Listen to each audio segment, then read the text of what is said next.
Kepolisian Resor Rokan Hilir, Rohil, mengungkapkan motif di balik pembunuhan mandor kebun sawit yang dilakukan oleh satu keluarga di Kepenghuluan Sei Meranti, Kecamatan Tanjung Medan, Kabupaten Rokan Hilir, Riau.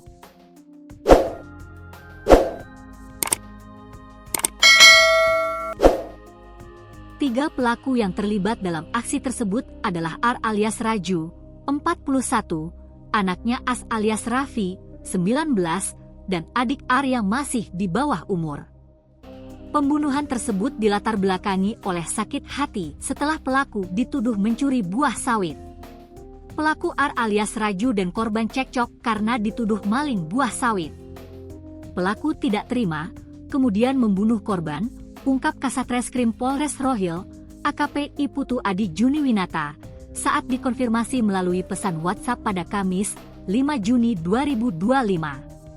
Menurut Putu, Ar dan As membunuh mandor Mula Pandiangan, 49, dengan memukulnya menggunakan besi tojok buah sawit. Akibat pemukulan tersebut, leher korban patah dan mengakibatkan kematiannya. Untuk menghilangkan jejak, mayat korban dimasukkan ke karung bekas pupuk, kemudian ditenggelamkan ke dalam parit galian eskavator. Jasad korban diimpit dengan kayu balok supaya tidak timbul ke permukaan. Namun, kejahatan yang mereka lakukan akhirnya terungkap, tambah Putu.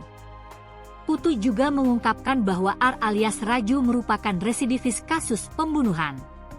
Yang bapaknya residivis kasus pembunuhan tahun 2015. Dia diputus 15 tahun penjara dan menjalani hukuman 7 tahun. 3 tahun yang lalu baru bebas, jelasnya. Kepolisian berhasil menangkap ketiga pelaku dalam waktu kurang dari 24 jam setelah kejadian. Kapolres Rohil, AKBP Isa Imam Syahroni, menjelaskan bahwa ketiga pelaku merupakan satu keluarga dan mandor dari para pelaku di kebun sawit.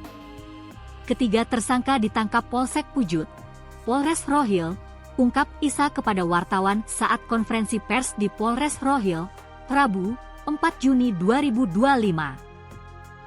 Awal terungkapnya kejahatan ini bermula dari salah satu pelaku yang membeli kartu SIM perdana di sebuah konter. Polisi kemudian melakukan penyelidikan mendalam dan berhasil menangkap ketiga pelaku. Pelaku eksekutor dalam pembunuhan ini adalah Ar dan anaknya, As, sedangkan adik Ar yang masih di bawah umur ikut membantu membawa mayat korban untuk ditenggelamkan.